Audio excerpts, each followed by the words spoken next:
Hello everyone, Mark from Overlook Valley Homestead and the kitty.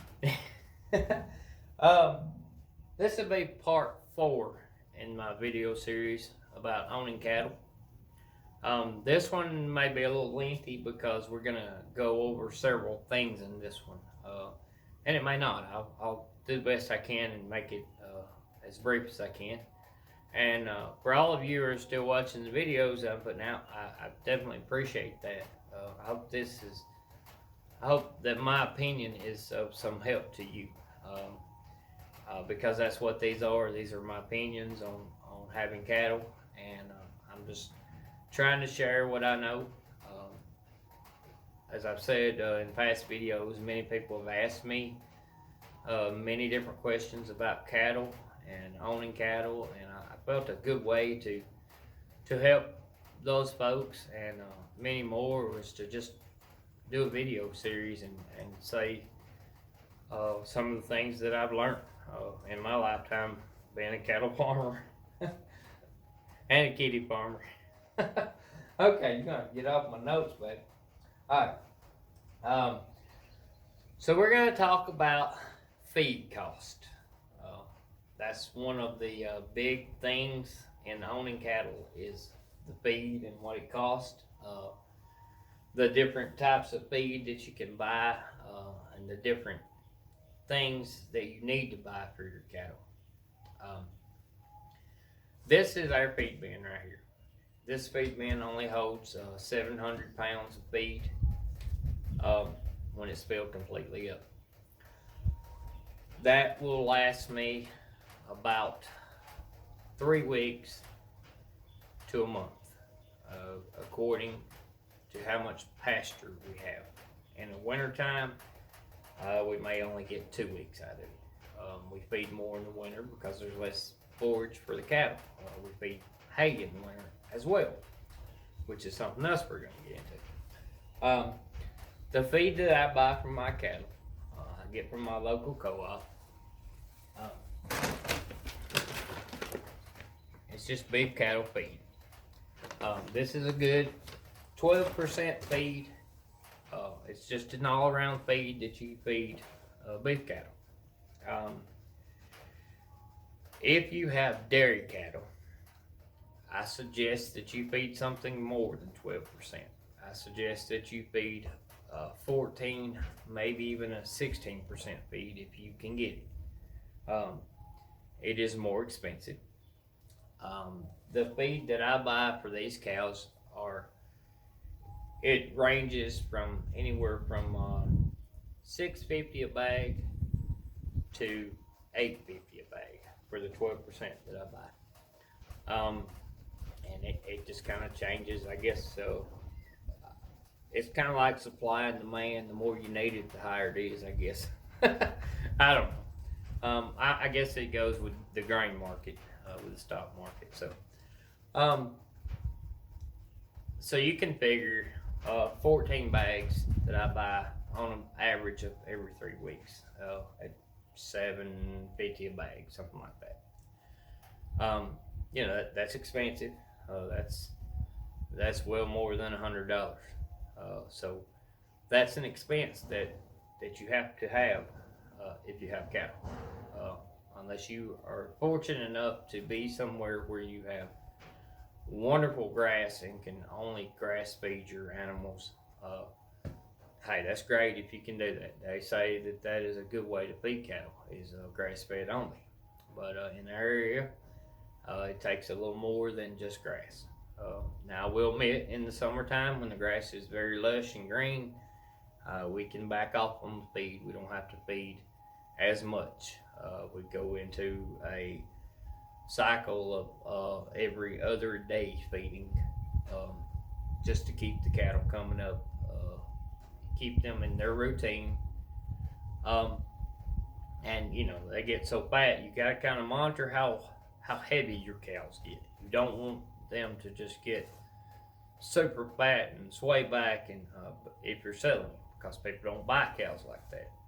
They will sell, but they will not sell for the premium amount that you want. And if you're putting all this work in to have cattle and raise cattle, you want to raise good cattle. You want good breeds of cattle, and you want cattle that look good, have good frames. Um, so, and that is my opinion. That's where you get your best market value for your cattle. And good raised cattle are what sells. So, um, that is one aspect of it.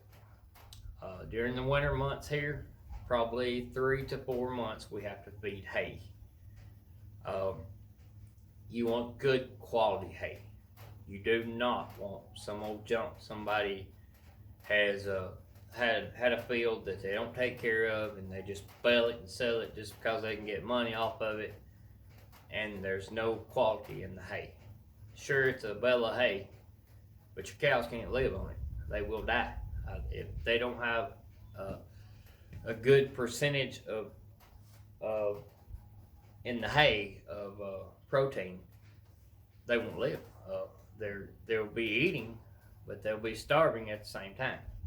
If that makes sense to you, it'd be like eating something yourself that you get no nutritional value out of. So that's something that you need to think of. Now, hay in our area, and we'll talk about the cost of hay. You can get a 4x4 bale of hay, which is small. This cat's just all over the place, ain't it? For probably $15 to $20. That's enough hay for 1 to 2 cows for maybe 2 or 3 days. It's not going to last very long. It's a small bale of hay. It's not going to last. It's nothing more than a 4x4 bale of hay is nothing more than maybe 3 or 4 square bales of hay. So it's not going to last very long. You can get 5x5, 5x6, 6x6, 6x5. There's several different sizes. I get 5x6s. I believe is what the bales I get are, and they will last. I feed 2 bales of that when I feed, and that will last about, according to how cold and wet it is, and according to the amount of cows that I own at the time. This past year we had 17 cows out here, and I would feed that amount about every 4 days. They were really knocking it out, which is okay, because that's, if you're gonna own cows, you gotta feed them. That's part of it. If you want them to give back to you, you got to give to them. So that's money out of your pocket. But I've heard it said that for 1 cow, it costs $500 to raise 1 cow for 1 year. So you can. Sometimes I think that rings true, and sometimes I think it costs a little more. Sometimes it might cost a little less. So that's probably just an average. I've heard that. So hay is something you gotta have.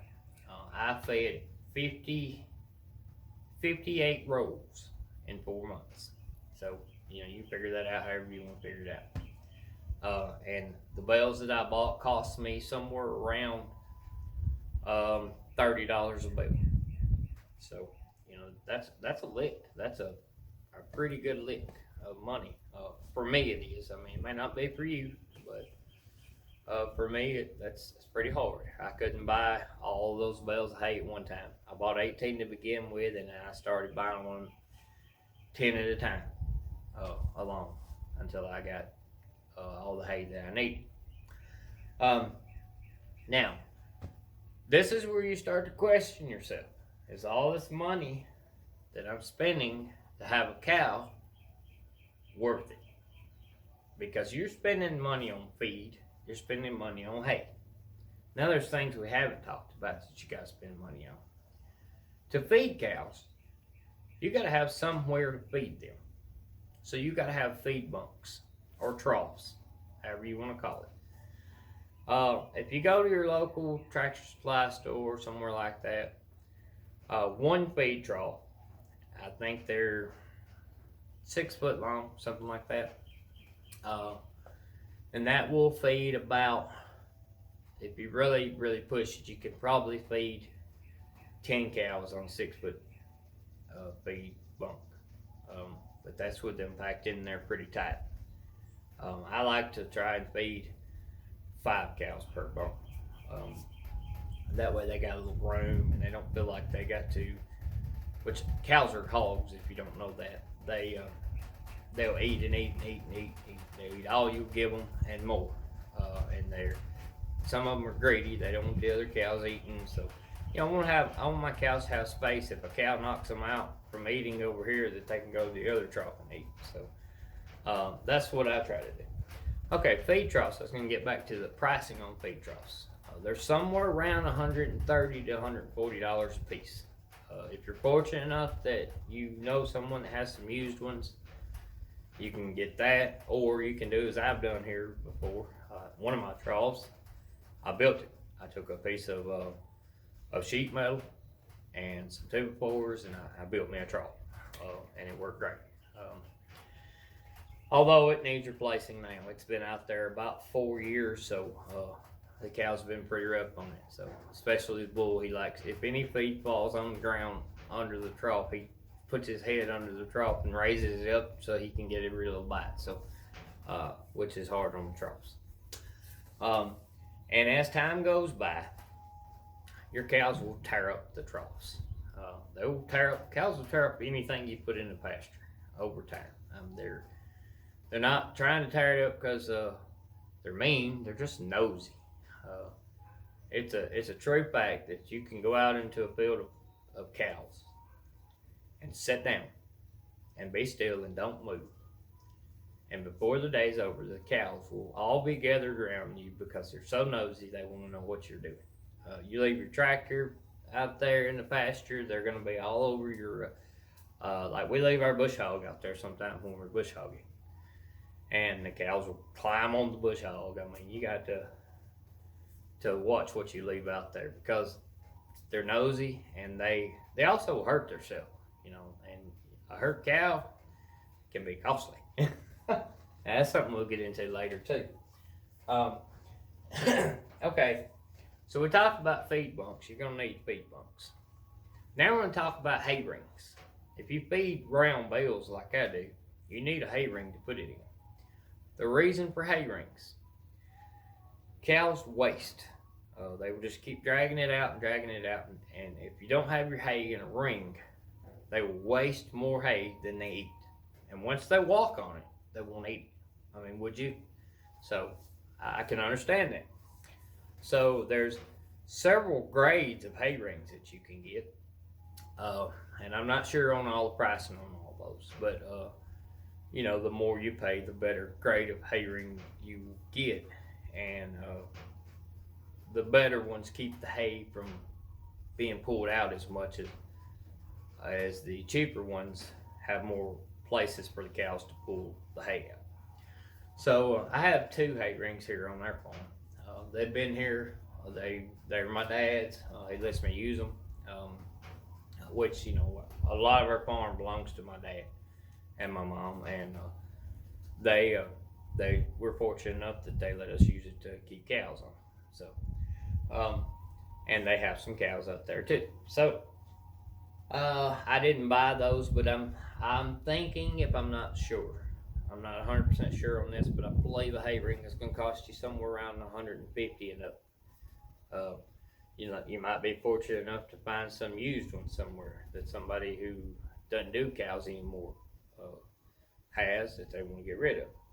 Sometimes that happens. Over time, those will rust because hay rings get wet around the bottom where the cows constantly stand there and eat. It tramples the ground.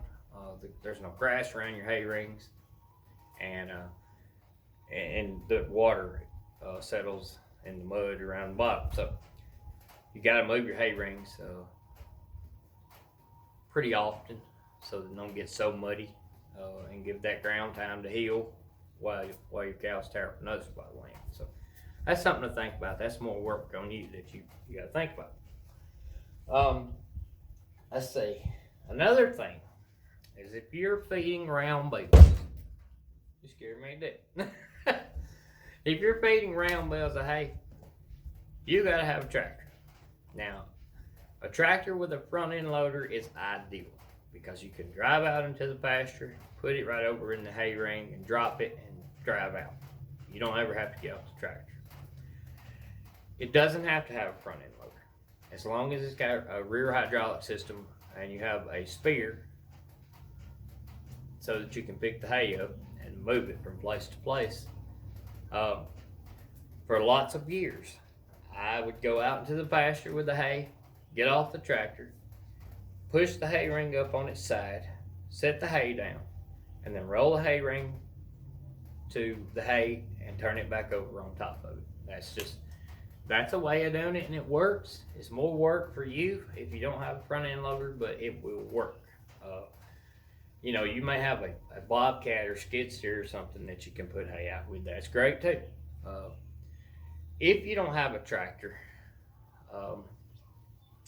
you're either going to have to buy small bales of hay that you and a couple people can roll, something like a 4x4, to get out in your pasture where your cattle are, or you're going to have to feed square bales, which is it's a lot because you have to put out a lot of square bales at the same time to mount up to what one round bale would weigh. Now, if you only have one cow, you're pretty good. You can feed one bale of square hay, and you're good. That's not too bad. But if you have multiple cows, you got to put up enough hay for all of them. Now, I'm not sure exactly what the amount of hay that you want to put out per cow is, but it's done by body weight. I do remember that. I think I could be wrong on this, so you might want to look this up, but I think that it is like a cow eats a third of their body weight. It's over 100 pounds a day or something like that in foliage. But I should look that up and know that for sure before I started this, but I didn't. But my bad on that one. I'll try to do better on the next video. So okay, we talked about the feed cost, and we talked about the tractor, the hay rigs, the feed bunks. You got to have a place to store your feed. I don't know if I talked about that. You got to have something with a lid on it, where you can store your feed, because it could be a room with a door on it as long as it's a closed area. I've seen people take stalls and put feed in it, completely closed up stalls, and that works too. You're going to have things such as snakes, rats, mice get in your feed if it's not closed up really good, and that may give you a little scared when you go get some feed if there's a big old snake laying there or something. I know it would me because I don't like snakes, but that's just me. All right, so let's see. You're gonna need to have another thing that I didn't touch on is you're gonna need to find somebody to get your hay from, unless you're fortunate enough to have enough land and the equipment to make your own hay. Now, if you got that going on, that's really great because you don't ever have to worry about running out hay unless it's just for some reason hay don't grow or something like that. I mean, I have seen that people get their hay down and it rain on it and then their hay's ruined. So that's not a good thing. Kitty number 2. Let's see. Let me check. Oh, one more thing. And this will be one of the most vital things that you have to have. This will be the last thing I'll talk about in this video, but you have to have a source of water for your cattle. Without water, cattle die. I mean, that's just how it is. They have to drink, they have to eat, they have to drink just like you do. Cows drink a lot of water. So if you have a creek on your land, that's wonderful.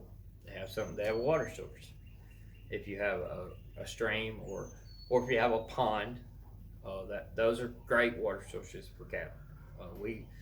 We're fortunate enough here that we have a very large pond in the middle of our pasture for cattle to drink out of. I also We have a small pasture over here where we had our goats.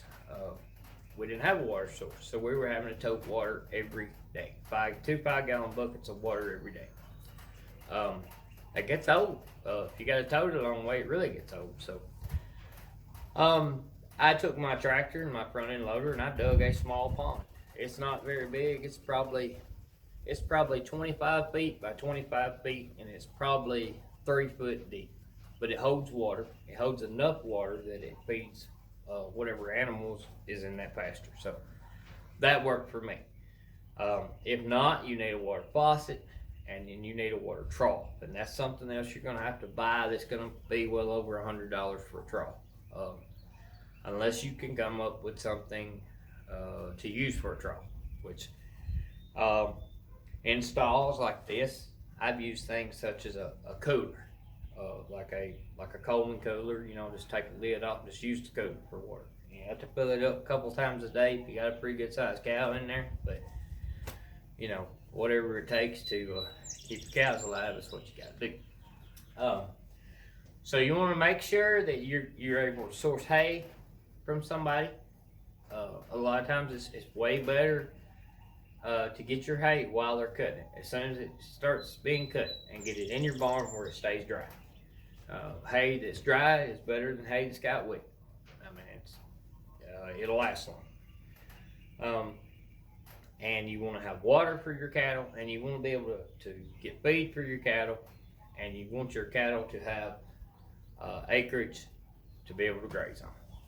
So these are some of my opinions on this subject, and I hope this helps you, and I hope that you're looking forward to the next video, because I got some more things that I want to tell you on this that I think will be beneficial to you if you're interested in getting into cattle, whether it's one cow, one milk cow for your homestead, or whether you're wanting to become a small cattle farmer, or if you're going for the gold and you're going to become a large cattle farmer. That's great too. Now, I myself am not what I would call a large cattle farmer. I don't ever have over 25 cattle at one time. So that's pretty much what I'm limited to here. I could probably do 30. We have 26 acres, but it's a rolling hill, so it's really a little bit more land than that. I could probably be okay with 30 cattle, but I wouldn't have any more than that on what land I got. So anyways, I hope these things are helping you out, and I hope you're getting some knowledge out of this. And if you have any questions or comments or something that I missed that you would like to know, leave it in the comments at the bottom, and I'll try to get back to you on it. And I thank you for taking time to watch our videos here on Overlook Valley Homestead. It means so much to us. It means so much to Sarah to be able to share what we do here. So, thank y'all for coming along our journey. God bless you. We'll see you next time.